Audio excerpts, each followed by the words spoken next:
Welcome to our channel real people real achievements. आज आपल्याला लाभलेले आहेत doctor Gosavi sir. Doctor Somnath Gosavi sir हे महाराष्ट्राच्या होमिओपॅथिक डॉक्टर्सचे आराध्य दैवत. येस, कारण सरांनी खूप काही केलेलं आहे होमिओपॅथीच्या डॉक्टरांसाठी. सर स्टेट प्रेसिडेंट आहेत homeopathic integrated medical practitioner association Maharashtra म्हणजे हिमपाम याचे. सर MCH म्हणजेच महाराष्ट्र काउन्सिल ऑफ होमिओपॅथीचे एक्स ॲडमिनिस्ट्रेटर आहेत. सर फाउंडर प्रेसिडेंट आहेत हिमपाम नवी मुंबईचे. आणि yes, one more feather to his cap, sir vice chairman आहेत Navi Mumbai cooperative bank limited ह्याचे सुद्धा. सर एक्स डिरेक्टर पण आहेत नवलौकिक क्रेडिट कोऑपरेटिव्ह सोसायटी लिमिटेड ह्याचे सुद्धा. आणि भरपूर काही आहे, सांगते अजून. चेअरमॅन आहेत sir universal foundation trust Navi Mumbai. Sir Dashnam Gosavi समाज चॅरिटेबल ट्रस्ट नवी मुंबई याचे सुद्धा चेअरमन आहेत. सर कमिटी मेंबर आहेत Navi Mumbai municipal corporations doctors search and action committee. He is also a coordinator for homeopathic doctors अन्याय निवारण संघर्ष समिती ऑफ महाराष्ट्र. खूप अष्टपैलू असं व्यक्तिमत्व आपल्याला लाभलेलं आहे. आणि आज आपण जाणून घेऊया की हे गोसावी सर जे आज आपल्याला एवढे मल्टी डायमेन्शनल त्यांचे जे दिसत आहेत पहलू, त्याच्यासाठी सरांनी सुरुवात कशी केली, त्यांचं बालपण कसं होतं, त्यांची जर्नी काय होती, लाईफ जर्नी काय होती, म्हणजे आज जे आमचे दिसणारे गोसावी सर आहेत ते लहानपणी कसे होते. Yes sir. नमस्कार गीतांजली मॅडम, मी doctor Somnath Gosavi. Yes sir. आपण जी इंट्रोडक्शन करून त्याबद्दल खूप खूप धन्यवाद. परंतु तुम्ही जो प्रश्न विचारला माझं बालपण कसं गेलं, बालपण खूप आनंदात आणि छान गेलं. एक शेतकरी कुटुंबामध्ये माझा जन्म झालेला आहे. लहानपणी सर्वसाधारण एक शेतकरी कुटुंबात घडतं, तेही माझ्याही कुटुंबात घडलं. म्हणजे गाईंचं दूध काढणं, अच्छा, शेतीचा भाजीपाला विकणं, टोमॅटो विकणं, स्वतः केलं, स्वतः हे सगळं केलं. म्हणजे दूध घालायला मी जात होतो गाईचं. बाजारामध्ये जे एजंट्स असतात त्यांना आपल्या घरातला जो काही भाजीपाला असेल किंवा टोमॅटो जास्त आम्ही करायचो ते घेऊन जायचो. अशा तऱ्हेने माझं जे प्रायमरी शिक्षण झालं ते मालवंजे ह्या माझ्या स्वतःच्या गावी झालं. हे कुठे आलं एक्झॅक्टली? मालवंजे ह्याला तालुका संगमनेर आणि जिल्हा आता अहिल्यानगर आहे आत्ताचा, पूर्वी तो अहमदनगर होता, इथं झालं. त्यानंतर माझं 7वी पर्यंत शिक्षण, त्यावेळेला 7वीला जशी बोर्डाची एक्झाम होती त्यावेळेला 7वीला एक्झाम होती ती. ओके. हा, आणि मग ती दुसऱ्या गावात जायचं की आपल्या गावात ती एक्झाम व्हायची. त्याच्यानंतर माझं दुसरं जे शिक्षण झालं माध्यमिक शिक्षण, त्याच्याच बाजूला 4 किलोमीटरवर आश्वी म्हणून गाव आहे. त्या कर्मवीर भाऊराव पाटलांची संस्था होती ती. आणि मग त्या संस्थेमध्ये माझं 7वी म्हणजे 8वी ते 11वी त्यावेळेला जुनी 11वी होती. ओके. हा, त्या 11वीची परीक्षा झाल्यानंतर त्याच्या पुढचं माझं जे शिक्षण झालं, मी ॲडमिशन सायन्सला घेतली. आणि त्यावेळेला तिथून प्रवरानगर, त्याचा तालुका आहे श्रीरामपूर, तिथे होतो मी. आणि मग तिथं माझा कॉलेजचा प्रवास चालू झाला. म्हणजे जे काही लहानपणी जे शेतकरी करतात तसंही माझं होतं. मी काही घरचा धंदाणगा नव्हतो, परंतु तेही आम्ही सगळं, अशी हलाखीची परिस्थिती नाही पण सगळ्या कुटुंबात सारखीच असायची त्यावेळेला. त्याच्यामुळे आपण जे म्हणतो की खूप हलाखी वगैरे, सगळेच गरीब होते तेव्हा, श्रीमंत कोणीच नव्हतं. त्याप्रमाणे माझं लहानपण गेलं आणि पण खूप आनंदात आणि वेगळ्या अनुभवात सुद्धा गेलं. कॉलेजचा प्रवास माझा सुरू झाला त्यावेळेला बेताची म्हणूयात परिस्थिती, मी कमव आणि शिका या योजनेत भाग घेतला. अच्छा. हां, तिथं विद्यार्थ्यांना काही दिवसातले 3 तास काम करायचं, त्याच्यातून थोडे काय पैसे येतात, कॉलेज त्याच्यामध्ये तेवढाच त्यांचाही कॉन्ट्रीब्युशन करायचे आणि त्यात त्याचा जो काही जेवणाचा खर्च, इतर खर्च त्याच्यातून भागायचे. अशा प्रकारे मी तिथे म्हणजे झाडांना खड्डे काढल्यापासून किंवा झाडांना पाणी घालण्यापासून, किंवा तिथे डिस्लरी प्लांट होतं, तिथे डिस्लरीचं प्लांट की आपल्या ज्या हे जुन्या बिअरच्या बाटल्या असतात त्या साफ करून हे विद्यार्थीच ठेवायचे तिथे. आणि अशा प्रकारचं ते काम आम्ही 3 तास केल्यानंतर कॉलेजला जायचं, आंघोळ करणं आणि मग प्रॅक्टिकलला किंवा कॉलेजला जायचं. म्हणजे 11वी 12वी किंवा आता 12वी 13वी त्यावेळेला त्याला पीपी मेडिसिन म्हणायचे 12वीला त्यावेळेला. तसं तो प्रवास झाला आणि तिथे मी 2 वर्ष होतो प्रवरानगरला. आणि मग प्रवारानंतर शिक्षण झाल्यानंतर प्रत्येकाचा जो ओढा असतो तो असतो इंजिनिअरिंग मेडिकलला. त्यावेळेला फारसं काही माहीत नसलं तरी डॉक्टरांचा एक आदर आहे म्हणून मी मेडिकलला थोडासा तिकडे माझा ओढा होता आणि मी मग MBBS साठी अर्ज केला आणि सुदैवाने माझा नंबर लागला. वा. परंतु BJ मेडिकल कॉलेज पुणेला लागला. परंतु त्यावेळेला थोडंसं माझं दुर्दैव म्हणायला लागेल, सरकारच्या ज्या 2 सिलेबस होत्या, 12वीची बॅच आणि पूर्वीची ती 10वीची आत्ताची बॅच आणि त्यावेळेला 11वी होतं, अशा 2 बॅचचं ॲडमिशन 12th स्टँडर्ड आणि PP मेडिसिन ह्या दोन्ही बॅचेस एका वेळेला ॲडमिशन झाल्या MBBSला. ओके. परंतु जे काय त्यावेळेचं मेडिकल काउन्सिल, मला त्यावेळेला तेही माहीत नव्हतं, त्यावेळेचं जे मेडिकल काउन्सिल होतं त्यांच्याकडून तशा प्रकारची डबल लोकसंख्या वाढून मिळाली नाही किंवा विद्यार्थी संख्या वाढून मिळाली नाही. त्याच्यामुळं आमच्या बॅचला 60% ॲडमिशन मिळाल्या आणि 12वीला 40% मिळाल्या. त्याच्यामुळे त्याही नुकसान झालं विद्यार्थ्यांचं आणि आमचंही काही. म्हणजे आमचे जे 40% विद्यार्थी मागे राहिले त्याच्यातला मी होतो आणि ओके. अशा प्रकारे माझा तिथं तो डॉक्टर न होण्याचा प्रवास संपला किंवा होण्याचा प्रवास माझा संपला. आणि मग काही दिवस मी खरं तर कॉलेजला ब्रेक घ्यायचा, थोडासा सगळी जी चांगली मुलं होती ती पुढे निघून गेल्या, मी कॉलेज नको शिकायला. आणि त्यावेळेला एवढं काय घरामध्ये शिक्षणाचं खूप वातावरण असं होतं. आई वडील खूप संस्कृत होते, सुसंस्कृतपणे शिकलेले नव्हते माझे आई वडील. शिक्षणाचं महत्त्व त्यांच्याकडे होतं आणि घरातली एक वेगळी परंपरा होती, ती सांगितलं तर तुम्हाला आश्चर्य वाटेल, जो ज्या वर्गात फेल होईल त्यांनी घरी थांबायचं, परत त्या वर्गात जायचं नाही. अशा माझे ऑलरेडी 2 भाऊ शिक्षण सोडायलाच लागलं होतं. ते त्या वर्गात फेल झाले की ते दोघांनी, त्याच्यानंतर माझे मोठे भाऊ ते फेल नाही झाले म्हणून ते कॉलेज चालू होतं आणि माझे फेल न झाल्यामुळं माझं कॉलेज चालू झालं होतं. पण मी थोडासा निराश झालो की MBBS ॲडमिशन गेल्यामुळे कॉलेज सोडलं. माझेच कॉलेजचे प्राध्यापक आले आणि मग त्यांनी घरी आल्यानंतर त्यांनी सांगितले की सोमनाथ कुठे आहे. हां, तर मग मी त्यावेळेला वडिलांनी सांगितलं की हा शेतामध्ये पाखरं राखायला गेलेला आहे आणि मला बोलवलं आणि त्यांनी समजून सांगितलं की नाही, नुसतंच वैद्यकीय शिक्षण किंवा डॉक्टर होणंच एवढंच एक हे नाही आहे, भरपूर काही आहे, तू शिक. आणि मग त्यांची एक प्रेरणा घेऊन मी परत कॉलेजला गेलो. पण थोड्या दिवसानंतर हा कॉलेजचा प्रवास चालू असतानाच माझ्या एका मित्राचा फोन आला, डॉक्टर रघुनाथ मुसमाडे म्हणून त्यांचं नाव. ते म्हणाले की बेळगावला GCH हा कोर्स आहे, तिथं तुम्हाला ॲडमिशन मिळू शकते. GCH म्हणजे sir? Graduate course in homeopathy. Okay. हां, जसं तुमचं LCS आहे तसा तो GCH होता. Okay. Graduate court of the examiners in homeopathy. अच्छा. हां, द कोर्ट जो सर्टिफाय यू, आपल्याकडे काउन्सिल सर्टिफाय करत होतं ते त्यावेळेला, ते certify is equivalent to graduate, first graduate course in India, that is in South India. तो GCH होता तो. ओके. मग त्या बॅचला पास झाल्यानंतर तिकडे ॲडमिशन मिळेल असं त्यांनी मला सांगितलं, मला त्यावेळेला त्यांनी. आणि मग मी थोडंसं त्यावेळेस शेतकरी कुटुंब असल्यामुळं जी काही गहू होते थोडेसे विकले आम्ही आणि ते गेलो. परंतु तिथे गेल्यावर मला कळलं की त्याही कॉलेजला डोनेशन आहे. तर त्याला म्हटलं तू मला अगोदर सांगितलं असतं तर मी ते कॉलेजला आलो नसतो ना एवढ्या लांब. 300 रुपये किंवा 200 रुपये एवढ्या लांबून यायचं कर्नाटकामध्ये माझ्यासाठी त्यावेळेला ते खूप महत्त्वाचं नव्हतं. आणि मग तो म्हणाला नाही, प्रयत्न तर करू आपण, झालं तर झालं. आणि मग त्यांनी मला काही सूचना दिल्या मित्रांनी आणि मग माझा प्रवास त्या संस्थेचे अध्यक्ष त्यांच्याकडे गेलो. मग त्यांनी मला हा प्रश्न विचारला की तुला काय ॲडमिशन घ्यायचं. तर मला हे माहीत नव्हतं होमिओपॅथीमध्ये आणि ॲलोपॅथीमध्ये काय फरक असतो. डॉक्टर व्हायचं एवढंच मला समजलं. पण मी म्हटलं की माझा MBBSला नंबर लागला होता आणि माझं ते सीट गव्हर्नमेंटचं असं ढोंढून ठरल्यामुळं आमच्या सीट्स गेल्या. आणि मग त्यांना माझ्याविषयी काय थोडंसं परिस्थितीवर पाहिल्यानंतर त्यांना वाटलं, त्यांनी सांगितले की 2 वाजता त्या कॉलेजला जा. मग त्यांनी त्यांच्या PAला फोन करून सांगितले असा विद्यार्थी येईल. मग त्यांनी फक्त एकच प्रश्न विचारला. मी त्यांना विचारलं डोनेशन किती देऊ शकतोस. म्हटलं सर डोनेशन नाही. मग फीचं काय करणार. मी म्हटलं सर लोन घेणार आहे मी. मग असं झाल्यानंतर ते मला ॲडमिशन द्यायला तयार झाले आमचे त्या फर्स्ट इयरला. तोपर्यंत माझं कॉलेज जवळजवळ 1 महिना संपलेलं होतं. 2ऱ्या महिन्यात जॉईन झालो. आणि मग त्या प्रमाणात आमच्याकडे प्रवरा एक संस्था आहे, प्रवरा जो कारखाना आहे त्याची संस्था आहे. ते लोक शिक्षणासाठी लोन द्यायचे, जे मुलं उच्च शिक्षण घेतात. तिथून लोन घेतलं मी. काही माझ्या भाऊ एक लागला होता तोपर्यंत, त्यांनी काही मदत केली. अशा प्रकारे तिथे शिक्षण झालं आणि खूप छान झालं तिथले लाईफ माझं. कसं होतं तरी कॉलेज लाईफ कसं होतं तुमचं? म्हणजे फक्त मेहनती होतो.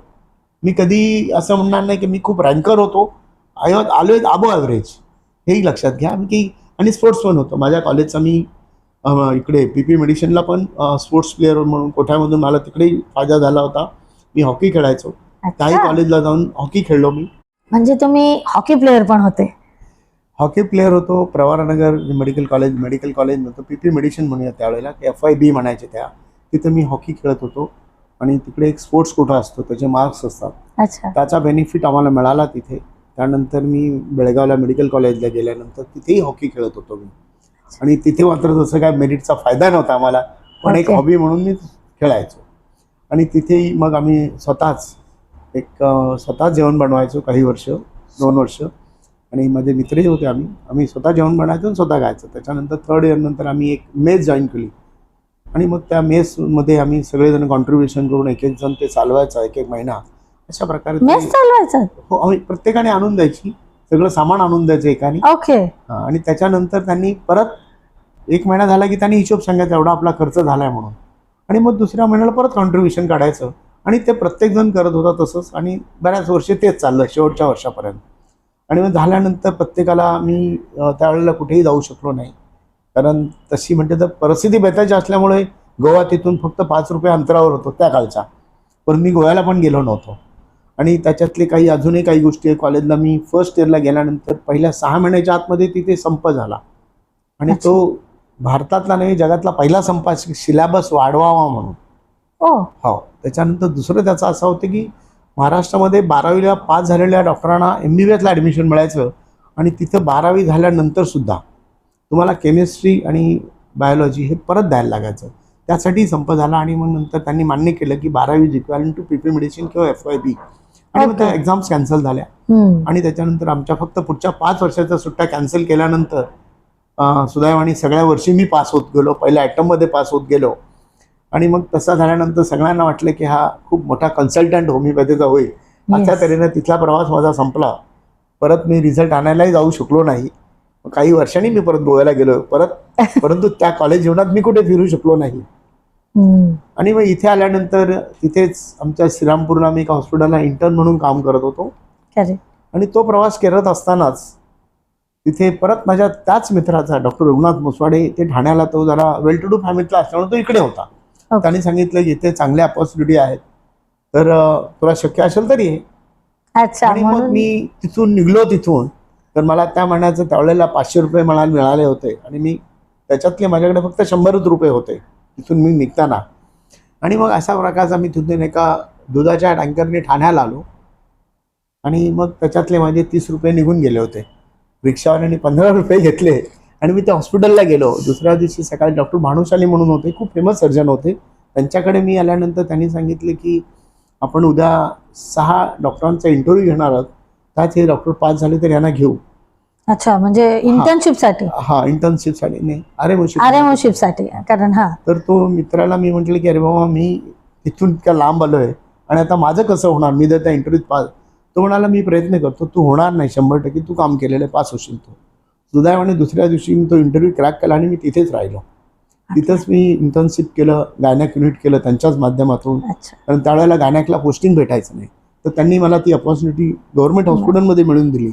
आणि तशा प्रकारे मी झालं. आणि नंतर ठरलं की आपण परत गावी जायचं. गावी गेलं तर तुम्ही फुल फ्लेज डॉक्टर लागता. नवी मुंबईमध्ये स्पेशालिस्ट असतात, तिथं तुम्हाला सगळं करायचं असतं. अशा प्रकारची एक वेगळी तयारी आणि मानसिकता होती माझी की गावी जाऊन आपण मॅटर्निटी होम करायचं, जे हॉस्पिटल टाकायचं असं होतं. पण नंतर तशीच अपॉर्च्युनिटी मला नवी मुंबईमध्ये मिळाली आणि मी इकडे आलो. हे वर्ष होतं, 82ला पास झालो मी, 83ला ऑक्टोबरला दसऱ्या त्या दिवशी मी चालू केलं. आता मला ह्या वर्षी 43 वर्ष झालेत, मी तिथेच आहे, त्याच एरियात प्रॅक्टिस करतोय. आमचा जन्मच तेव्हा झालेला आहे, तेव्हा तुम्ही ऑलरेडी नर्सिंग होमचं विजन घेतलेलं आहे. तो नवीन क्षेत्रात गेल्यानंतर आणि सुदैवाने मला इनिशियल पिरियडमध्ये अपेक्षेपेक्षा खूप लवकर यश आलं मला. खूप की त्यावेळेला म्हणजे आपण अगणित, म्हणजे एका वेळेला 100, 125 एका वेळेची माझी उपडी, नंबर ऑफ पेशंट्स. त्यावेळेला लोक 100 आणि 200 रुपये लोकांना मिळत नव्हते, म्हणून माझे नंबर ऑफ पेशंट तेवढे व्हायचे.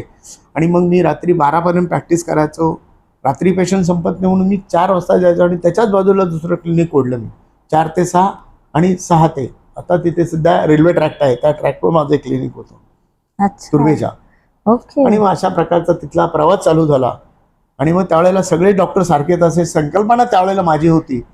नंतर ज्यावेळेला हा एक 93-94चा काळ आला आणि किशोरभाई म्हणून ड्रगिस्ट केमिस्टचे होते, त्यांनी एक कोर्ट केस टाकली औरंगाबादमध्ये. आणि तेव्हा कळलं की होमिओपॅथी डॉक्टरांना ॲलोपॅथी लिहायला परमिशन नाही. हा झालं आम्हाला 94ला मला कळलं पहिल्यांदा. मी 83ला प्रॅक्टिस केल्यानंतर असा हा प्रवास 11 वर्षानंतर कळलं की आपण कुठेच नाही. मग आम्ही स्वतःसाठी काम करायचं म्हणून त्यावेळेला काही लोक कोर्टात गेली की याच्यावर स्टे आला. सुदैवाने तो स्टे आम्हाला मिळाला. काही वर्ष तोही चालला. पण त्या निमित्ताने म्हणजे संघटन उभं राहिलं. नवी मुंबईमध्ये मी त्या काळी म्हणजे 94-95च्या काळामध्ये एक होमिओपॅथी डॉक्टर्स असोसिएशन म्हणून एक असोसिएशन काढली. त्यावेळेला फारशा डॉक्टरांच्या असोसिएशन नव्हत्या. फक्त इंडियन मेडिकल असोसिएशन होती आणि आम्ही सगळे एकत्र राहत होतो. खरं तर मी त्या इंडियन मेडिकल असोसिएशनचा ऑफिस बेरर होतो. ते आम्हाला असोसिएशन मेंबरशिप द्यायचे. वा, म्हणजे तेव्हा असं वातावरण नव्हतं बिलकुल. सगळे डॉक्टर सारखेच आहेत, एकमेकाला समजून घ्या, सपोर्ट करा, सहकार्य करायचे असंच होतं ते. ओके. पण नंतर ज्यावेळेला हा भाग चालू झाला, संघर्ष सुरू झाला आणि अशातून ती डॉक्टर्स असोसिएशनची पहिली मीटिंग मी 93 साली घेतली असेल. 93. आणि 93ला घेतल्यानंतर मग तसंच मला मुंबईमधून कॉल आला आणि सगळे आम्ही एकत्र झालो, खडबडून जागे झालो. आणि मग त्यावेळेला मुंबईच्या पहिल्या मीटिंगमध्ये ठरलं की आपण एक संघटन काढायचं होमिओपॅथी डॉक्टरांचं. मग होमिओपॅथी डॉक्टरांचं संघटन काढताना त्याचं नाव काय असावं. मग तो इंटिग्रेशन शब्द आला. ते आपले एक सिनियर डॉक्टर गांधी आहेत पनवेलचे, त्यांचे वडील म्हणे तुमच्या असोसिएशनच्या नावामध्ये तुम्ही इंटिग्रेशन टाका. जर तुम्हाला ॲलोपॅथी प्रॅक्टिससाठी पण इंटिग्रेशनसाठी इंटिग्रेटेड प्रॅक्टिस करायची असेल तर ते करून घ्या. अशा प्रकारचा हिमपॉमचा जन्म खरं तर डॉक्टर राव, सुधीर राव, नाचन हे जे डॉक्टर आमचे सिनियर होते त्या लोकांच्या माध्यमातून मीही त्या संघटनेला जॉईन झालो आणि सुरुवातीपासून मी मग त्याच्यामध्ये व्हाईस प्रेसिडेंट या पदावर राहिलो. आणि आमचं पहिलं जे आंदोलन झालं ते आम्ही 98ला केलं. त्यावेळेला कम्युनिकेशनची साधनंही काही नव्हती. कुठं गेलं सर? आणि हे पहिलं आंदोलन आम्ही केलं नागपूर हिवाळी अधिवेशनमध्ये. ओके. 16 डिसेंबर 1998ला ते केलं. त्यासाठी मी, राजेशराव, बरेच जण आम्ही 3-4 दिवस तिथे राहिलो. अगोदर आंदोलन केलं. त्याचा खूप चांगला प्रतिसाद मिळाला आणि मग सरकारने सांगितलं की अशा प्रकारचा तुम्हाला आम्ही एक कंटेन्स कोर्स देऊ आणि त्याच्यानंतर तुम्हाला परमिशन देऊ. ओके. आणि त्यात खूप लोकांची, मोठे लोकांचे आम्हाला आशीर्वाद मिळाले. त्यांनी आमचं म्हणणं ऐकलं. त्याच्यात माननीय बाळासाहेब ठाकरे आहेत की ज्यांनी आम्हाला तिथे समजून घेतला आणि हा विषय त्यावेळेचे मुख्यमंत्री जोशी सर यांनी बोलून घेतलं. डॉक्टर आहेर आहेत. या सगळ्यांनी हा कोर्स कसा असावा, काय नसावा, तो आपला सध्याचं जे आहे college of physician and surgeon त्यांच्याकडे तो 6 महिन्याचा कोर्स होईल अशी ती व्यवस्था त्यांनी केली. आणि मग सायन्सचे एक HOD त्यांनी आपला सिलेबस काय असावा हाही सिलेबस ड्राफ्ट झाला. परंतु ज्यावेळेला हे असं 100% पास होईल असंही वाटलं होतं आम्हाला, हा कायदा होईल. आणि दुर्दैवाने त्यावेळेला जे युतीचं सरकार होतं त्यांनी ते निवडणुका अगोदर निवडणुका घेतल्या आणि त्यात ती सरकारची युती तुटली आणि ते सरकार त्यावेळेला त्यांना यश आलं नाही. म्हणून आमचा हा त्यावेळेचा जो 98चा लढा होता तो तिथेच मृतावस्थेत गेला असं म्हणूयात त्याला.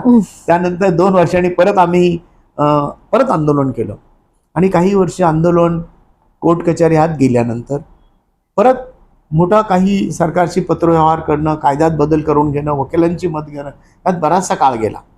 आणि त्यावेळेला हा कायदा करू शकतो की नाही, आणि आम्ही हे संघटनेनं सिद्ध केलं त्यावेळेला. येस, महाराष्ट्र शासनाला असा अधिकार आहे. आणि त्यावेळेचे कॉन्स्टिट्युशनल एक्सपर्ट्स म्हणूया सुली सोरबजी, ते नंतर भारताचे अटॉर्नी जनरल ऑफ इंडिया झाले. त्यांचं मत, लेखी मत आपण आणलं होतं की येस असा कायदा करू शकतो आणि त्याचा फायदा विद्यार्थ्यांना होऊ शकतो. आणि असा केल्याने कंटेम्प्ट ऑफ कोर्ट होणार नाही. पण त्यावेळेचे जे आरोग्य मंत्री होते त्यांनी सांगितलं की मी कंटेम्प्ट ऑफ कोर्ट करणार नाही. पण काही त्यावेळेला कोर्टामध्ये काही केसेस होत्या. अशा प्रकारचा हिमपॉमचा उदय झाला आणि त्या माध्यमातून संघटन आणि ही चळवळ सुरू झाली. ही 98 पासून आज सगळ्यात चालू आहे. पुढे आपलं दुसरं आंदोलन झालं 2013ला झालं की त्यावेळेला FDAने परत दुसरं सर्क्युलर काढलं आणि परत होमिओपॅथी डॉक्टरांना तर याच्यातून परत मार्ग काढण्यासाठी. आणि त्या दिवशी ही जबाबदारी पहिल्यांदा हिमपॉमने माझ्या खांद्यावर दिली, जो जुलै महिन्यात 10 जुलैला तो संप झाला. आणि की डॉक्टर गोसावींच्या, म्हणजे त्यावेळेला खरं तर भस्मे सरांचे आभार मानेन, त्यांच्यासारखे एवढे वरिष्ठ डॉक्टर्स आणि संघटनेसाठी काम केलेले CCHचे उपाध्यक्ष असलेले, त्यांनी ती जबाबदारी, आम्ही डॉक्टर गोसावींना होल ऑलरेडी सपोर्ट करतो अशा प्रकारे तो त्यांनी सपोर्ट देऊन आपल्याच माध्यमातून सगळ्याच्या 35,000 डॉक्टरांचा एका दिवसाचा बंद आपण तो पुकारला. कुठल्या वर्षीचं हे सर? तो 2013चा अगोदर. 2013ला. त्याच्या अगोदर आपण एक संघटना ते संप केला होता. 2013ला आपण तिकडे गेलो. त्याच्या अगोदर आपण फक्त स्ट्राईक केला होता. ओके. 2013ला आपण नागपूरला गेलो परत दिवाळी अधिवेशनामध्ये, आणि तिथे परत 17 ते 18,000 डॉक्टरांचं त्यावेळेला माझ्या मत ते जे आंदोलन आपण केलं ते कृती समितीच्या माध्यमातून केलं. त्यात इंदुलकर मॅडमचा मोठा हात होता, डॉक्टर भस्मेंचा होता, अशी भरपूर लोकांचे महाराष्ट्रातून खूप डॉक्टरांनी त्यावेळेला सहकार्यामुळे आपण यशस्वी झालो त्याच्यामध्ये. आणि तशा प्रकारचा त्यांनी सांगितलं की ज्यावेळेला आमची शेवटची मिटिंग झाली मंत्री महोदयांबरोबर, मुख्यमंत्र्यांबरोबर, त्यांनी सांगितलं की आम्ही जी पहिली कॅबिनेट होईल त्याच्यामध्ये तुमचं प्रस्ताव पास करू. आणि त्यांनी ते केलं. आणि मग ते केल्यानंतरही आम्हाला परत भीती होती की एकदा त्याचं कन्फर्मेशन ऑफ मिनिट्स ज्याला म्हणतो नेक्स्ट वीक 9 तारखेला मला वाटतं कॅबिनेट मिटिंगमध्ये अप्रूव्ह झालं, आणि तो 15 तारखेला त्याचं कन्फर्मेशन होणार असतं. त्याच दिवशी आम्ही इन्फॉर्मच्या वतीने विचार केला की जर ह्याला स्टे केला IMAने तर आपलं काहीच म्हणणं ऐकलं जाणार नाही, आणि मग आम्ही कॅबिनेट दाखल केली. ओके. तर त्या दिवशी 2:30 वाजता आम्ही सकाळी 15 तारखेला 15 जानेवारी असावा तो तारीख, आणि मग आम्ही दुपारी 2:30 वाजता परेश नवलकर, हिंपमची जी लिगल टीम आहे, डॉक्टर पाटील असतील, डॉक्टर सुधीर राव, राजेश राव, सगळे गेलो आणि आम्ही ती केस फाईट केली. आणि कॅबिनेटमध्ये नंतर ती केस पुढे आली आहे, आणि आजही मी ते कॅबिनेटमध्ये असल्यामुळे आज आम्ही ती केस गेली 14 आता 16 वर्ष म्हणायला 12 वर्ष म्हणायला हरकत नाही, लढतो आहोत. अशा प्रकारचा हिंपम आणि हिंगण्याचा प्रवास झालेला आहे. तर पुढे आता केस झालेली आहे. त्याच्यानंतर हिअरिंगला काही काळात IMAने ज्या वेळेला स्पेशली दुर्दैवाने म्हणायला लागेल तर त्यांनी एक संधी साधण्याचा प्रयत्न केला. हे सगळे ज्याला हॉलिडे कोर्ट होतं त्या कोर्टात अपीयर होती, ज्याने आम्ही गाफील राहू. पण सुदैवाने असं काही घडलेलं नाहीये. ते पहिल्यांदा हा कोर्स होऊ नये म्हणून कोर्टात गेले होते 2016ला. ओके. आणि परत कोर्टाने त्यांनी सांगितलं की अजून हायकोर्टाचा निर्णय आलेला नाहीये, मग आम्ही तुम्हाला त्याच्यावर निर्णय देऊ शकत नाही किंवा तो थांबवू शकत नाही. मग ते म्हणाले फास्ट ट्रॅकला घ्यायला सांगा. मग कोर्टाने मात्र त्यांचं ते म्हणणं मान्य केलं नाही. तशा प्रकारची केस ही फास्ट कोर्ट ट्रॅकला मुंबई हायकोर्टामध्ये आले. त्यावेळेला 16-17मध्ये एक 5 ते 6 तारखा रेग्युलरली झाल्या, पण नंतर काही कारणाने ती केस पुढे कोर्टात चालली नाही. आता परत 2025ला ती केस चालू आहे. 2014ला हा कोर्स झाल्यानंतर हा कोर्स बंद व्हावा याच्यासाठी आपण त्यावेळेला हिंपमच्या माध्यमातून त्यावेळेचे विधितज्ञ ज्यांना म्हणूयात किंवा कॉन्स्टिट्यूशन एक्सपर्ट्स मिलिंद साठे सर हे आपले काउन्सिल होते, त्यामुळे आपल्याला त्या कोर्सला स्टे मिळाला हे मला आवर्जून सांगायला लागेल. आणि आज अभिमानाने आम्हाला वाटतं की ते जे आमचे त्यावेळेचे ॲडव्होकेट होते ते आज महाराष्ट्राचे ॲडव्होकेट जनरल ऑफ महाराष्ट्र आहे. निश्चितपणे मधल्या काळामध्ये ज्यावेळेला ही केस 25ला आली त्यावेळेला आपलं जे MCH किंवा ज्याला आपण होमिओपॅथी काउन्सिल म्हणतो त्यांनीही मिलिंद सरांना त्याच्यात नेमणूक त्यांची केलेली होती. त्याच्यामुळं मिलिंद सर जे साठे सर आहेत आत्ताचे ॲडव्होकेट जनरल ऑफ महाराष्ट्र, त्यांना ही आपली कल्पना सगळ्यांना आहे. त्याच्यामुळे निश्चितपणे त्याचा फायदा आपल्याला ज्यावेळेला ते रेग्युलर हिअरिंगला केसेस त्या होणारच आहे. आता सध्या आपण जे आहोत होमिओपॅथीच्या क्षेत्राबद्दल बोलायचं तर आशुतोष कुलकर्णी सर आहेत, कुंभकोणी सर आहेत आता. तेही माजी ॲडव्होकेट जनरल ऑफ महाराष्ट्र आहेत. म्हणजे अशी तोलामोलाची की ज्यांच्या निश्चितपणे होमिओपॅथी डॉक्टरांची बाजू भंगमपणे मांडून आपल्याला न्याय देतील ह्यावर मला स्वतःला 100% विश्वास आहे, आणि आपण ती जिंकू ह्याबद्दलही मला विश्वास आहे. काही तांत्रिक अडचणी, कोर्टाचे बेंच बदललं म्हणून ती केस आता लांबणीवर आहे, पण निश्चितपणे आपण त्यात यश मिळू. आणि आपली मागणी आता की परत पूर्वीचे जे माननीय न्यायालय होते त्यांच्याच कोर्टात ही केस चालवावी अशी विनंती आपण केलेली आहे चीफ जस्टिसला. अशा प्रकारचा हिंपमचा आणि माझा प्रवास सुरू झालेला आहे. आणि तो चालू पण आहे आणि चालू राहणार आहे अजून. सो हे तुमचं आता मी शिक्षण बद्दलची माहिती घेतली की शिक्षण कसं घेतलं, तुम्ही किती कष्ट घेतलेत, आणि त्याच्यानंतर तुम्ही खूप सहजपणे सांगितलं की जे बाकीचे करायचे ते मी करायचो, लर्न अँड अर्न हे पण तुम्ही केलं. कदाचित तुमच्या अँगलनी ते खूपच सहज आहे आणि तुम्हाला ते फार अंगवळणी झाल्यासारखं म्हटलात तुम्ही. पण आजकालच्या पिढीला त्या गोष्टी फार मोठ्या स्ट्रगलच्या वाटतात आणि वाटायला पाहिजेत, कारण जरी तुम्ही ते इझिली केलं तरी ते डिफिकल्ट गोष्टी होत्या की जे तुम्ही म्हटलात आम्हाला की सर जायचो आम्ही, कधी सुट्टी घ्यायचो, संडेला वगैरे मिस करायचो लंच, आणि भरपूर काही गोष्टी होत्या. त्या तुम्ही सांगितल्यात आणि ते मला असं घैवरून आलं तेव्हा की कसं तुम्ही स्ट्रगल मधनं काढलं, पण तरी तुम्ही हसत हसत म्हणताय की नॉर्मल आहे ते. सो हे हिंपामचं झालं. पण मला माहिती आहे की भरपूर काही गोष्टी आहेत ज्या तुम्ही आम्हाला सांगू शकता. लाईक फार छान वाटतंय मला बघून की तुम्ही चेअरमॅन आहात एका बँकेमध्ये, तुम्ही एक्स डिरेक्टर आहात एका बँकेचे. म्हणजे काय असतं तिथे, तुम्ही काय करता? Being a doctor, what are you doing there? What is your role there? खूप छान प्रश्न आहे मॅडम हा, की मी वेगळ्या क्षेत्रात का पडलो आणि कसा पडलो. हा, माझे एक चार्टर्ड अकाउंटंट मित्र आहेत, बजरंगजी सावंत. ते माझे CA आहेत आणि आम्ही मित्र आहोत. तर ते एका बँकेमध्ये त्यावेळेला ते डायरेक्टर होते. ओके. त्यांनी सांगितलं, डॉक्टर तुम्ही काम करण्याचे. त्यांना हे वाटत होतं की ते माझे चार्टर्ड अकाउंटंट असतात, त्यांना माहिती आहे की यांना स्वतःचं एक एक वाक्य त्या बॅलन्स शीटला काय लिहिलं यांना समजून घ्यायचं असतं. अच्छा. आणि मला स्वतःला क्युरिओसिटी असायची की, आणि मी तर म्हणेन सरकारने शिक्षणाबरोबर कमीत कमी स्वतःचं बॅलन्स शीट समजून कसं घ्यावं किंवा ते कसं करावं हे प्रत्येकाला माहीत असलं पाहिजे. कमीत कमी आपल्याला तो 5-10 मार्काचा प्रश्न असायला पाहिजे की जेणेकरून आपण काय लिहितो, आपले चार्टर्ड अकाउंटंट काय लिहितात हे समजेल. त्याप्रमाणे मी थोडंसं उत्साही असल्यामुळे, अभ्यासू असल्यामुळे मग मी ते केलं. मग त्यांनी मी त्या बँकेमध्ये पहिल्यांदा संचालक म्हणून गेलो आणि त्याच्यानंतर मला वाटतं 2 टर्म मी संचालक राहिलो. 3ऱ्या टर्मला मला त्यांनी सांगितलं की तुम्ही उपाध्यक्ष व्हा. खरं तर बँकेमध्ये अध्यक्ष उपाध्यक्ष याच्यासाठी मोठी चढावच असते. परंतु कदाचित माझ्या डॉक्टरांनी, माझे जे संचालक आहेत त्यांनी माझा अभ्यास पाहिला असेल, चिकाटी पाहिली असेल, म्हणून मला त्यांनी ती सांगितलं असेल की तुम्ही you are eligible for it आणि तुम्ही करू शकता. आणि सुदैवाने कुठल्याही फॉर्मॅलिटी न करता, कुठल्या पार्टी प्रचार न करता मला ते उपाध्यक्षपद मिळालं. फक्त बिनविरोध मिळालं. आणि फक्त एकच झालं की त्या काळात तो कोविड आला.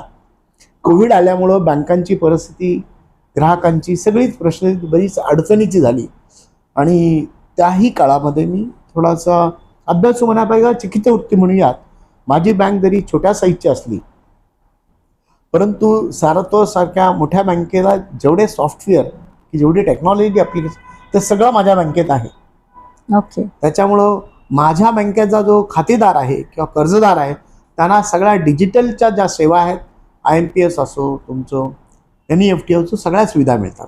कोर बँकिंग असो. त्या काळात सुद्धा माझी बँक नफा मिळू शकली कोविड काळामध्ये. त्याच काळामध्ये जवळजवळ मला वाटतं 1500-1600 बँका आहेत, सहकारी बँका ऑल ओव्हर इंडियामध्ये. त्याच्यातल्या 200-250 बँका तरी निश्चितपणे अडचणीत आलेल्या आहेत. आपणही ते ऐकलं असेल. तर अशा तऱ्हेने वेगळा प्रकाश. आत्ताही मी सध्या संचालक, माझी ही 3री टर्म आहे. अशा प्रकारे मी संचालक म्हणून प्रत्येक वेळेला नवीन शिकायचं हे जिद्द असल्यामुळे मी ते करत असतो. तर अशा प्रकारे वेगळं क्षेत्रही त्यात मी आनंद घेतो आणि म्हणून करतो. मी कुठल्याही अडचणी करत नाही. सो हे झालं आता बँकेचं. What about that you do as a social service? मी ते पण ऐकलंय की तुम्ही खूप काही सोशल सर्व्हिस. मी ह्या समाजात जन्म घेतलाय म्हणजे माझं हे कर्तव्य आहे. मी ह्या समाजाला पण दिलं पाहिजे. जसं आपण म्हणतो की मी माझ्या मुलांना जन्म घातलेला आहे त्यांच्यासाठी मला केलं पाहिजे, म्हणजे घरच्यांसाठी केलं पाहिजे. तसंच मी ज्या समाजातून आलो, ज्या लोकांवर त्यांच्यासाठी मी काही केलं पाहिजे. तर सोशल सर्व्हिस म्हणजे फार मोठं काय मी दान करतो अशातलं नाही आहे. परंतु माझा समाज हा खूप छोटा समाज आहे, दशनाम गोसावी समाज. तर त्या समाजासाठी एक समाधी घेण्याची प्रथा आहे. नवी मुंबईमध्ये त्या समाजाची जी संस्था आहे, ट्रस्ट आहे, त्याचा मी स्वतः अध्यक्ष आहे. आणि आज अभिमानाने महाराष्ट्रामध्ये सांगेन, त्यावेळेला कुणाकडेही सरकारी किंवा ऑथराईज अधिकृतपणे असलेल्या जागा, समाधीस्थळं हे फक्त नवीन मुंबईमध्ये आहेत. आत्ता भरपूर ठिकाणी झालेत, पण काही वर्षा फक्त नवीन मुंबईमध्ये आम्ही हे महानगरपालिकेच्या माध्यमातून, माननीय गणेश नाईकच्या माध्यमातून आम्हाला ह्या जागा त्या मिळालेल्या आहेत. तिथे आता चांगल्या डेव्हलप करून आम्ही तिथे समाधीस्थळ उभं केलेले. हा माझ्या समाजासाठी प्रश्न आहे. त्याच्यानंतर आपण जे मेडिकल कॅम्प आपले सगळे डॉक्टर करतात तसे मेडिकल कॅम्प फ्री लोकांसाठी करावेत असे कॅम्प मी करतो. त्याच्यानंतर आदिवासी स्कूल आहे वाड्याला. हां, ती आश्रमशाळा आहे. त्याच्यामध्ये डॉक्टर रुपाली गोसावी, डॉक्टर रवींद्र गोसावी, कैलास गोसावी यांच्या माध्यमात आम्ही तिथे जाऊन वर्षातून एकदा तिथे त्यांच्यात बसून त्यांचं सगळं तपासणी करतो. कारण त्यासाठी भरपूर नॉर्म्स आहेत. त्यांच्या परीक्षा, त्यांच्या म्हणजे परीक्षा बोर्ड म्हणण्यापेक्षा सरकारची परमिशन घ्यायला लागते ना. अशा प्रकारे आम्ही तो कॅम्प करतो आणि तिथून कुठलंही मानधन किंवा आमच्या खिशातून आम्ही मेडिसिन घेऊन जातो. आणि सगळ्यात आनंदाची गोष्ट मला हे वाटतं की हे मुंबईचे डॉक्टर आले आहेत, आपण कधीतरी यांच्यासाठी वेगळं जेवण करावं. आम्ही त्यांना सांगितलं की नाही, आम्ही तुमचे विद्यार्थी घेतात त्यांच्या बाजूच्याच पंक्तीमध्ये आम्ही बसणार आणि तेच जेवण. आम्ही 8 तास केल्यानंतर ते आता आम्ही त्यांच्या पंक्तीला जाऊन बसतो आणि हे भाग्य आम्हाला त्या संस्थेमुळे मिळालेलं आहे, सेवा करण्याचं सुद्धा. तर आपण ते म्हणतो की सेवा करतो ना, लोकांनी तुम्हाला संधी दिली असं मी मानतो. करेक्ट. मी काही करत नाहीये, असे समाज करायचा म्हणून समाजकारण किंवा हा लोकांना काही उपकार केल्याच्या भाषेमध्ये माझ्याकडे केल्याने मी देणं लागतो. Yes. या भावनेतून मी आतापर्यंत सगळीकडे काम करत होतो. जे समाजासाठी करतो, इतर समाजासाठी करतो, अनाथ आश्रमसाठी करतो, फ्री कॅम्पमध्ये आपल्या डॉक्टरांसाठी आपण CME मध्ये माझ्या नावावर हायेस्ट नंबर ऑफ 86 CMEs एकट्या ज्यावेळेला मी आता डॉक्टर प्रतीक तांबे त्याचप्रमाणे करतात. परंतु एकट्याने ज्यावेळेला अध्यक्ष असताना नवीन मुंबईचं मी त्या number of CME highest number of CMEs आम्ही केल्या. आपला डॉक्टर अपडेट असावा असे एक आमचं नेहमी असतं की लेटेस्ट टेक्नॉलॉजी, लेटेस्ट सर्जरी आली, रोबोटिक असो, ते आम्ही करत असतो. हे डॉक्टरांच्या माध्यमातून असं प्रत्येका ठिकाणी मी वेगळे करत असतो. एवढे सगळ्या गोष्टी, एवढे सगळे मल्टी डायमेन्शनल तुमची पर्सनॅलिटी आहे. ह्या सगळ्यामध्ये सर बॅलन्स शीट तुम्ही फॅमिली बरोबरचं कसं मॅनेज करता? मॅडम हा तर मला आता ह्याला मात्र आपण 2 म्हणायला लागेल. ही माझी जबाबदारी असं मी म्हणतो, नैतिक जबाबदारी माझी. तुम्ही ज्या वेळेला गृहस्थ आश्रमात, संन्यास आश्रमात असेल तर भाग वेगळा आहे, गृहस्थ आश्रमात हे सगळं आलंच. सुदैवाने माझी पत्नी निमा खूप मोठा तिचा मला हे होतं, आधार होता. आणि मी जरी एक उत्पन्न किंवा एक बाजू पाहत असलो, आर्थिक बाजू, पण माझं ह्या संघटनेमुळे, समाजकार्याच्या स्वभावामुळे किंवा वेगवेगळ्या क्षेत्रामध्ये जाऊन काम करण्याच्या स्वभावामुळे घरी तसं म्हटलं तर माझं दुर्लक्ष होतं. परंतु तिच्यामुळे आज ती नाही आहे, तिच्यामुळे थोडंसं मला ती बाजू खूप भक्कमपणे मांडायची. आणि मग अशा तऱ्हेने झाल्यानंतर माझी आज दोन्ही मुलं खूप चांगल्या मार्काने पास झाली 12वी आणि दोघं इंजिनिअरिंगला गेलेत आणि त्या दोघांचंही शिक्षण अमेरिकेत झालं. आज मुलगी तिथे स्थायिक आहे आणि मुलगासुद्धा तिथे 7 ते 8 वर्ष नोकरी केल्यानंतर तो इंडियाला माझ्याबरोबरच आहे. तोही अमेरिकेमध्ये डबल MS झाला, मुलगी सिंगल MS झाली.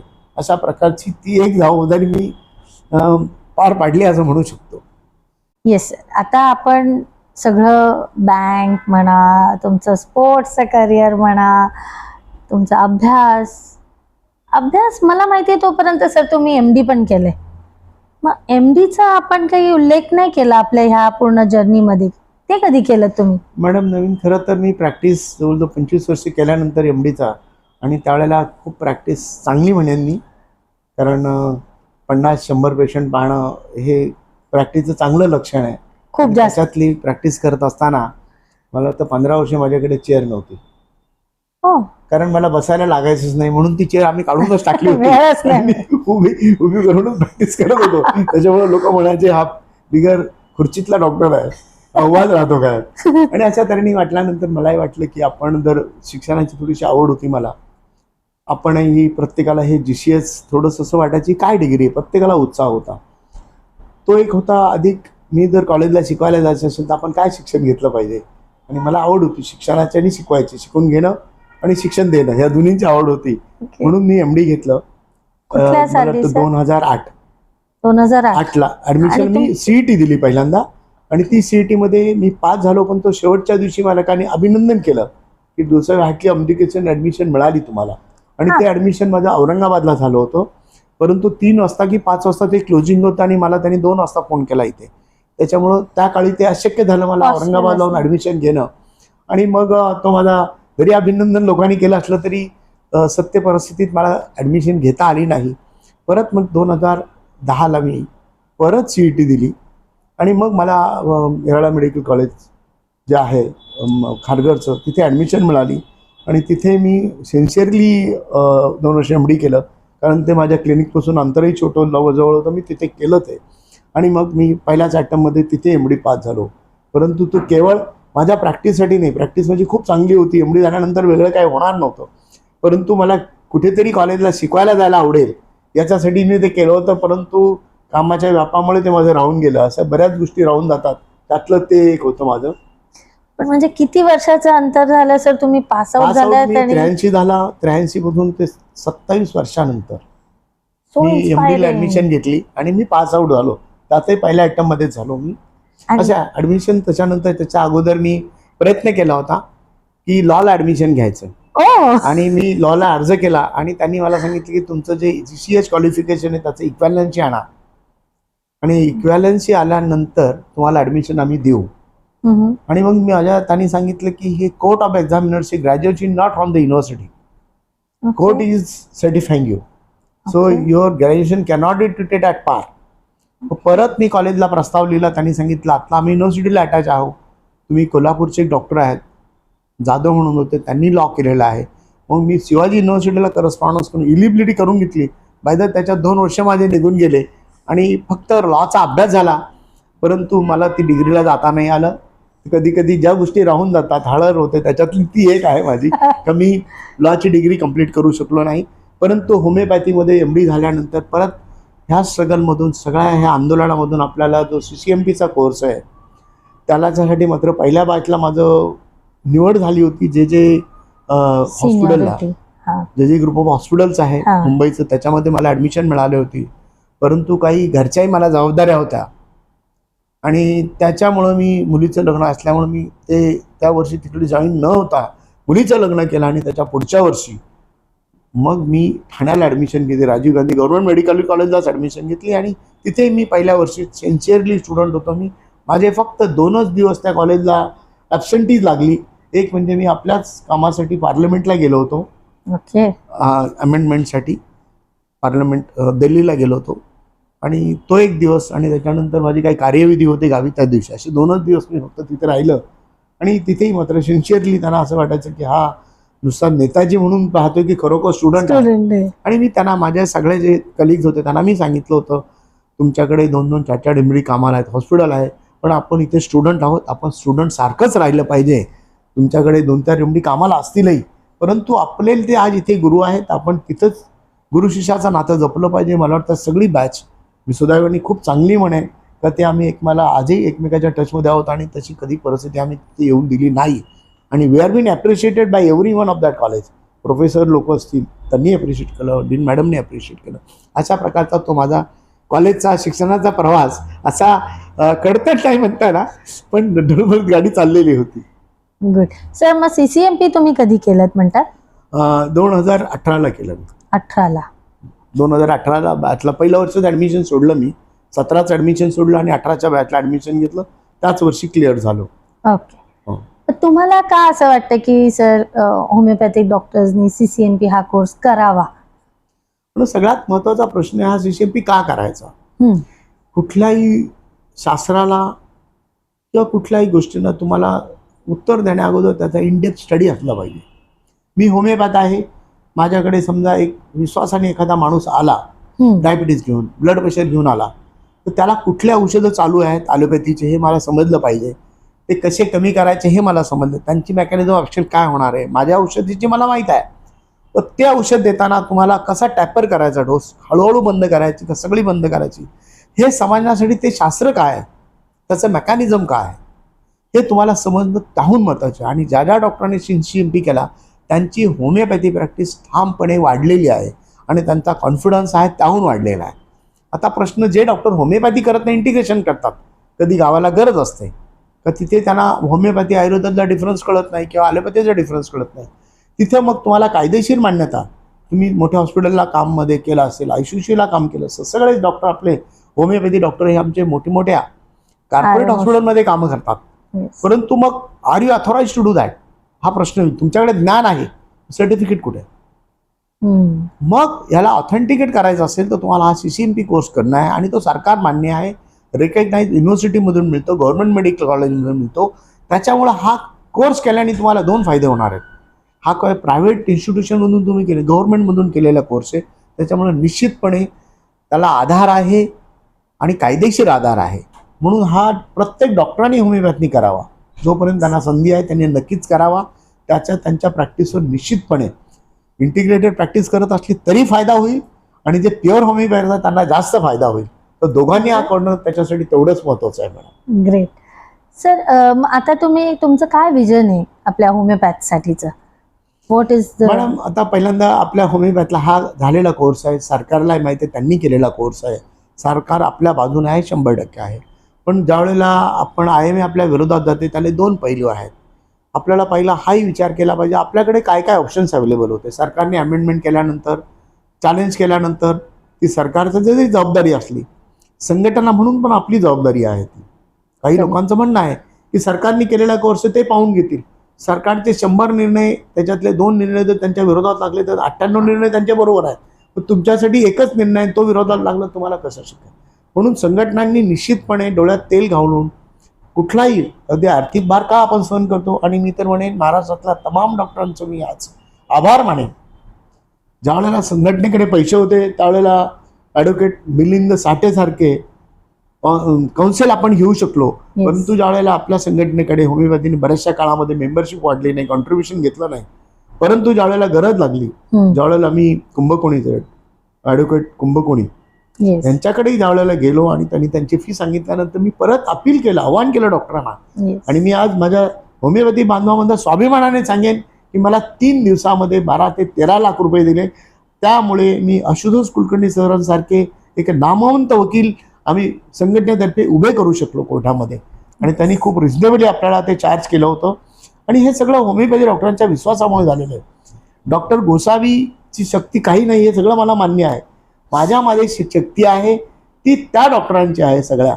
जो आज गडचिरोलीमध्ये बसलाय, जो नागपूरमध्ये बसलाय, जो पुण्यात बसलाय, त्याच्यामुळं आमची जी ताकद आहे संघटनेची ती डॉक्टर लोक आहेत.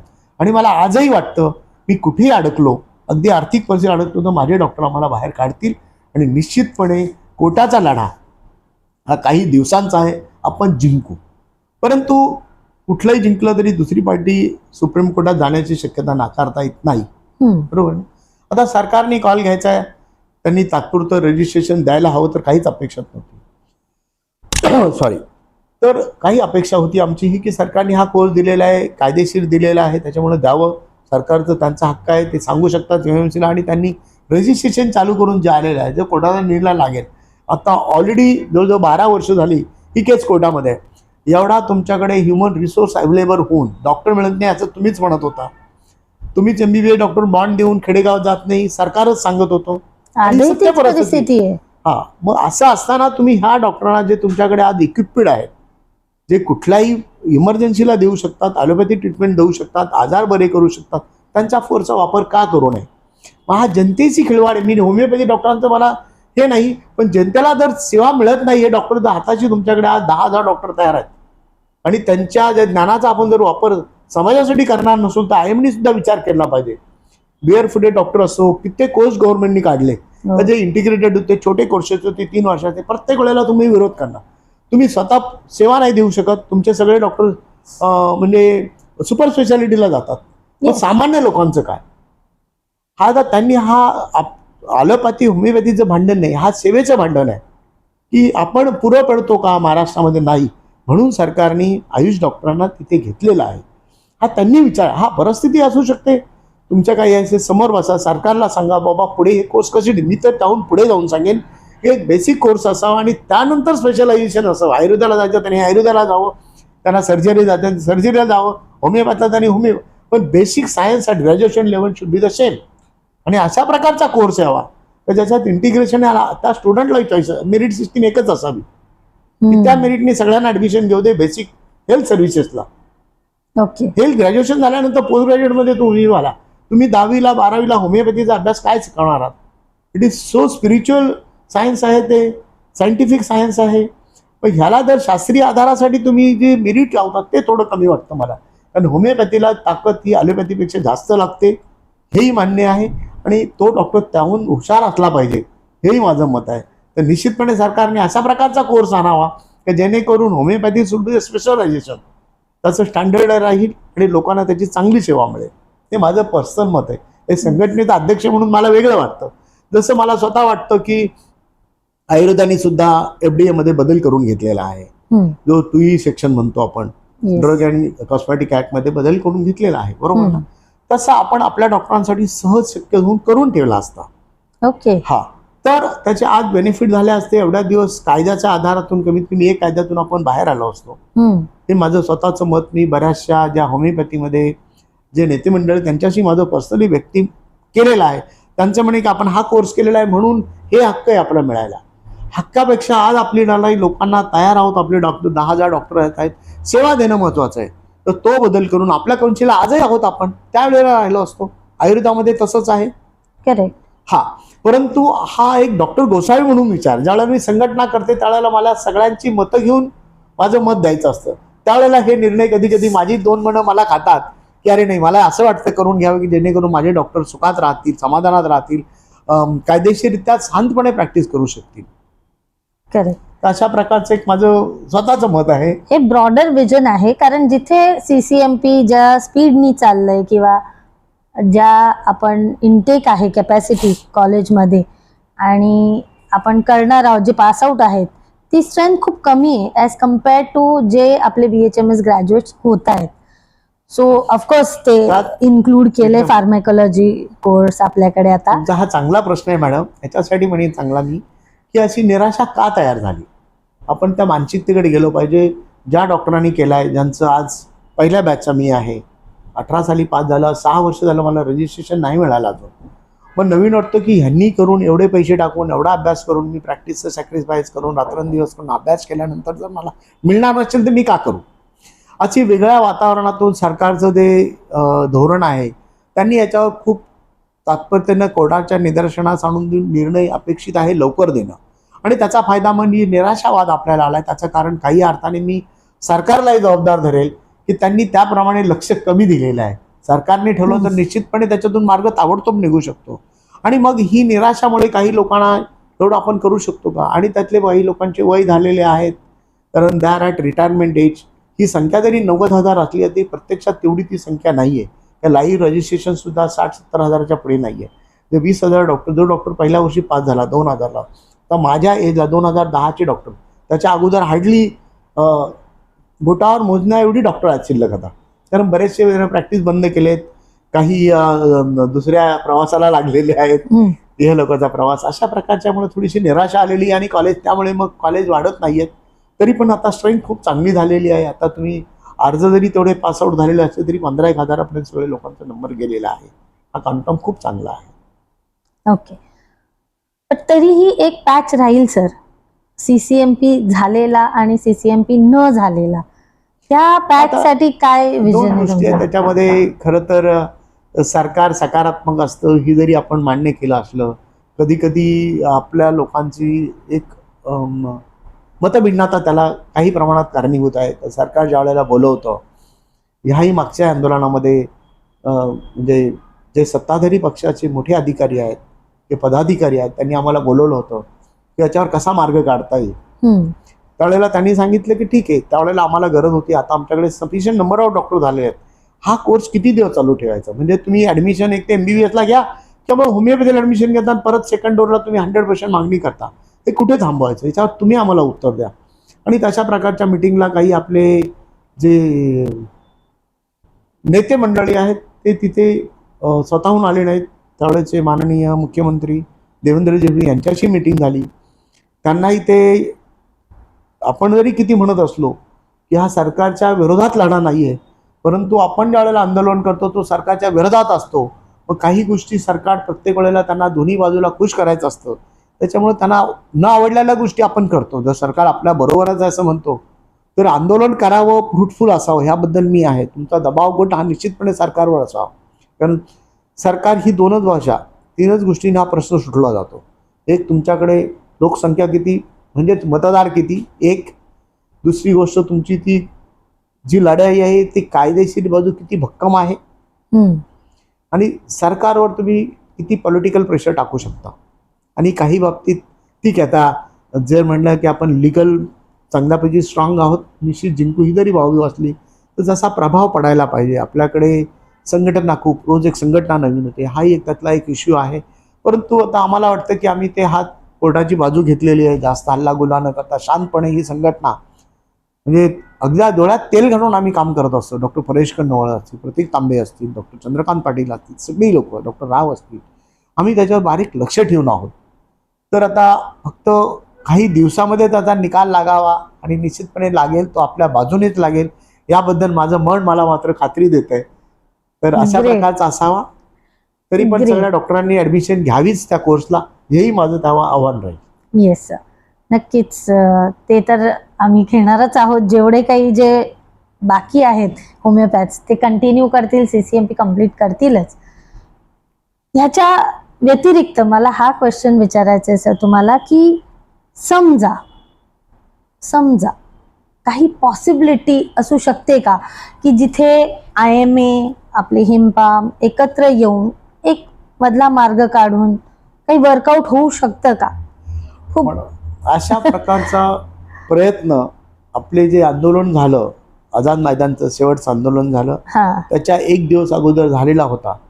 तर कदाचित मला कोणाचं नाव घेणं मला अपेक्षित आवडणार नाहीये. अशा प्रकारचा प्रयत्न सत्ताधारी पक्षातून केलेला होता. परंतु आपल्या डॉक्टरांकडून त्या प्रमाणात एक मत भिन्नता, म्हणजे एक मत झालं होतं. मला स्वतःला वाटलं होतं आपण त्यांना सांगावं की सर 2030 पर्यंत द्या, तेवढे डॉक्टर पास होतील ते होतील. समजलं की नाही? आणि तोपर्यंत हा कोर्स चालू घ्यावा. बरेचसे डॉक्टरांनी इच्छुक आहेत, त्यांना ॲडमिशन मिळून जातील आणि जे पुढच्या ॲडमिशन होते त्या प्युअर होमिओपॅथी आपल्याला करावी लागेल अशा पद्धतीने होईल, अशी एक शक्यता होती. परंतु कधी मग एकमेकाला दोष देण्यासाठी मी इथे नाहीये. बरोबर. सगळे डॉक्टर महाराष्ट्रातले माझे स्वतःचे आहेत. मतभिन्नता, मनभिन्नता नको, मतभिन्नता असावी आणि डेमोक्रेसीचा तो हक्क आहे आणि प्रत्येक जणांनी त्याचं आता मलाही दोन मनं असतात, एक अध्यक्ष म्हणून आणि डॉक्टर गोसावी म्हणून. अध्यक्ष म्हणून मला वाटतं की मी कोर्टात लढून MMCला रजिस्ट्रेशन घ्यावं. दुसरं मन म्हणतं की आयुर्वेदामध्ये ते शक्य आहे. मी त्याबद्दलही वकिलांचं मत घेतलं होतं. ते म्हणाले हो, तुम्ही FDA मधून बदल करून घ्या, निश्चितपणे तुम्हाला फारसा अडचण येणार नाही. आता हे दोन मतं माझी स्वतःची असू शकतात, परंतु माझ्या मनामध्ये मतभिन्नता झाली ना, मनभिन्नता नाही झालेली, मतभिन्नता आहे माझी स्वतःची. येस, तर सोल्युशन्स आहेत आणि तुम्ही नक्कीच प्रयत्न करणार आहात ज्याच्यानी होमिओपॅथचं भलंच होणार आहे आपल्याकडे. सर, तुम्ही तुमच्या क्लिनिकल प्रॅक्टिसमधून किंवा तुमच्या लॉच्या नॉलेजमधून कम्युनिटीसाठी भरपूर काही सर्व्हिसेस केलेत. आय एम शुअर तुम्हाला भरपूर काही अवॉर्ड्स आणि रिवॉर्ड्स कम्युनिटीनी दिले आहेत. तर मॅडम, असे अवॉर्ड्स तुमच्या म्हणण्याप्रमाणे खूप काही नाही मिळाले, पण बरेचसे मिळालेले आहेत. असं नाही आहे. समाज आपल्या कार्याची न सांगताही दखल घेतो, असा माझा स्वतःचा अनुभव आहे. वैद्यकीय क्षेत्रासाठी मला लाईफ टाईम अचिव्हमेंट हे मिळालेलं आहे. जवळजवळ त्याला 10 वर्ष झाली असतील. अच्छा. त्याच्यानंतर समाजरत्न येस, हा पुरस्कार माझ्या समाजाने, जी अखिल भारतीय संघटना आहे त्याच्यामध्ये समाजभूषण देऊन गौरवला होता, तो मला पुणे येथे मिळाला. वा. त्यानंतर बाबासाहेब आंबेडकर यांच्या जयंतीनिमित्त समाजरत्न पुरस्कार हा आमच्या नवी मुंबईकरांनी दिला. आणि आता रिसेंटली ह्याच महिन्यामध्ये मला यशवंतराव, खूप प्रतिष्ठेचा अवॉर्ड, म्हणजे यशवंतराव चव्हाण त्यासारख्या त्यांच्या नावात प्रेरणा तर सोडा, त्यांचे विचार, प्रगल्भ विचार असणाऱ्या एका माणसाच्या नावाने आपल्याला मिळालं, त्याचा मला सार्थ अभिमान आहे. आणि ती जी मुंबईची संस्था आहे काय नाव म्हणतात? यशवंतराव चव्हाण सेंटर नवीन मुंबईतर्फे मला कृतज्ञता पुरस्कार वा. ह्या मागच्या महिन्यात मिळाला आहे आणि तोच फक्त शेवटचा पुरस्कार आहे. आणि हे सगळे माझा त्यांचं समाजामध्ये मी जे काम करतो त्याची कधी कधी लोक दखल घेतात निश्चितपणे, आणि दखल घ्यावी म्हणून मी काम नाही करत, पण समाज घेतो आणि मी त्यांचा ऋणी आहे. Congratulation sir. आणि तो शेवटचा नाही, तो रिसेंट अवॉर्ड आहे. भरपूर काही अवॉर्ड लाईन्ड अप आहेत. सो आपण आता ऑडियन्ससाठी किंवा आपल्या कम्युनिटीसाठी, समाजासाठी काय संदेश देऊ इच्छिता? कम्युनिटीला किंवा समाजाला संदेश देणारा मोठा नक्कीच मी आहे. मी तुमच्यासारखा सर्वसामान्य आहे, पहिली गोष्ट. परंतु मला असं वाटतं की कन्सिस्टन्सी, जे तुम्ही काम करता त्याच्यासाठी तुम्ही यश अपयशकडे न पाहता तुम्ही त्याच्यात तुमचं 100% दिलं पाहिजे. आता आपण परीक्षेला बसतो, मी अभ्यास करणार, पास झालो म्हणून मी खूप काही निराश होण्याचं कारण नाही आहे. मी रात्री अभ्यास केला, तो आला नाही दुसऱ्या दिवशी, त्यात माझा काही दोष नाही आहे. त्या परीक्षा पद्धतीचा असू शकतो. इंटरनल असेसमेंट प्रकार आहे आपल्याकडे, फक्त त्या मार्कांची परीक्षा होते, तिथं त्या व्यक्तीची असेसमेंट होत नाही. कारण तो आता मी एवढा मोठा नाही का ती परीक्षा पद्धतीत बदलेल, पण बऱ्याचशा जे काही ॲडव्हान्स कंट्रीज आहेत तिथे अशी पद्धत असते की आतले जे प्रोफेसर वर्षभर ते तुम्हाला जवळजवळ 50% मार्क देतात आणि तुम्हाला 50%च फक्त थिअरी आहे. जे ॲक्च्युली प्रोफेसर आहेत तुमचे दे नो बेटर यू. त्याच्यामुळं त्यांची असेसमेंट असते. आपल्याकडे असं नाही आहे. आपल्याकडे at the end of some एजन्सीला आपण 80% देतो, प्रॅक्टिकलला 20% देतो, त्यातही बाहेरचे लोक असतात. माझे जे शिकवणारे प्रोफेसर असतील किंवा माझे गुरुजन असतील त्यांना माझ्याविषयी 100% हा विद्यार्थी काय करू शकतो. तर ती एक परीक्षा पद्धतीचा थोडासा एक दोष म्हणेल, परंतु तुम्ही तुमचं 100% द्यावं, देवावर विश्वास ठेवावा. यश अपयश याच्याकडे न पाहता प्रयत्न तुम्ही सोडू नये. आणि तुम्हाला नवीन नवीन कळून घेण्यासाठी त्याचबरोबर अभ्यास वृत्ती, तुम्हाला अभ्यासाशिवाय पर्याय नाही हा एकच गुरुमंत्र देईल मी. अगदी जे डॉक्टर स्वतःला समजतात की मी 4 तास जिममध्ये जातो म्हणून मी फिट आहे, असं नाही. तुम्हाला मेंटल एक्झर्शनची तेवढीच गरज आहे. आपलं तुमचं होमिओपॅथीचं शास्त्र सांगतं. शास्त्र काय सांगतं तुम्हाला? You mentally get ill and then the body.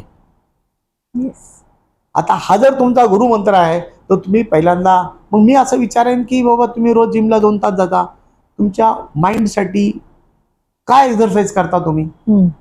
You should keep 100% alert. Alert in the sense of नवीन नवीन शिका, गप्पा मारा, गोष्टी मला, पिक्चर पहा, अलोनली नको, रोज पुस्तकं वाचा, नवीन नवीन घ्या, डिबेटमध्ये भाग घ्या, काही होणार नाही. नवीन नवीन क्षेत्राचा अभ्यास करा. पैशासाठी नव्हे. रिटायरमेंट हे साठी आनंदासाठी आहे. त्याच्यासाठी तुम्हाला शारीरिक फिटनेस बरोबर मानसिक फिटनेस तेवढाच महत्त्वाचा आहे असं मला वाटतं. आणि प्रत्येकाने ह्या 2 गोष्टी त्यांना मनाला नेहमी बिझी ठेवलं पाहिजे, अभ्यास केलाच पाहिजे.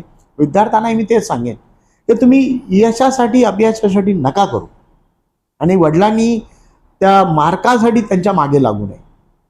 म्हणजे माझ्या मुलाला त्याला 99 मिळाले, मला 92च का मिळाले? 92चा मुलगा हुशारच होऊ शकतो. मग आपली कंपॅरिझनने त्या मुलाच्या मानसिकतेवर परिणाम होतो. पहिली गोष्ट, सगळीच मुलं चांगली आहेत.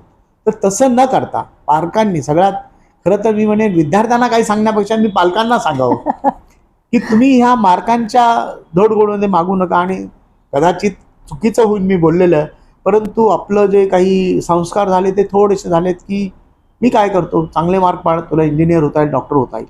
पुढे काय, तू डॉक्टर झाल्यानंतर नाही, मोठा डॉक्टर हो, स्पेशालिटीला जातो, मोठा इंजिनियर का करायचं, तुला चांगली नोकरी मिळेल. कशासाठी चांगली नोकरी पाहिजे तुम्हाला? तर तुम्हाला जास्त पैसे मिळवायचे. आणि मग पैसे कशासाठी हवेत? मला बंगला हवाय, कार. ह्या लढाईमध्ये किंवा ह्या शर्यतीमध्ये तुम्ही रिटायरमेंटला येता आणि आयुष्याचा आनंदच घ्यायचा विसरून जाता. त्याच्यासाठी तुम्ही स्वतःसाठी जगा, आनंदासाठी जगा, पैशासाठी दौरून जगू, द्रव्यासाठी जगू नका. आपल्यापेक्षा आपण बाजूचाच भूतान म्हणून देश आहे. तुम्ही आजही गुगल केलं तर तुम्हाला कळेल. सगळ्यात सुखी देश असेल तर तो आहे. आपल्यापेक्षा कितीतरी पटीने गरीब आहे, परंतु तिथे जी मानसिक स्वास्थ्य आहे ते आपल्यापेक्षा काही पटीनं चांगलं आहे. म्हणजे मानसिक स्वास्थ्यासाठी, आनंदी जीवनासाठी पैसा लागत नाही हे त्यांनी सिद्ध केलं. आणि आपल्याला शिकायचं आहे. आपण एवढं का मागे लागलोय लोकांना? तर चांगली संस्कारासाठी तुम्ही मुलांना ट्रेनिंग करा. त्या मुलाचे चांगले संस्कार आहेत तसे तू शिक.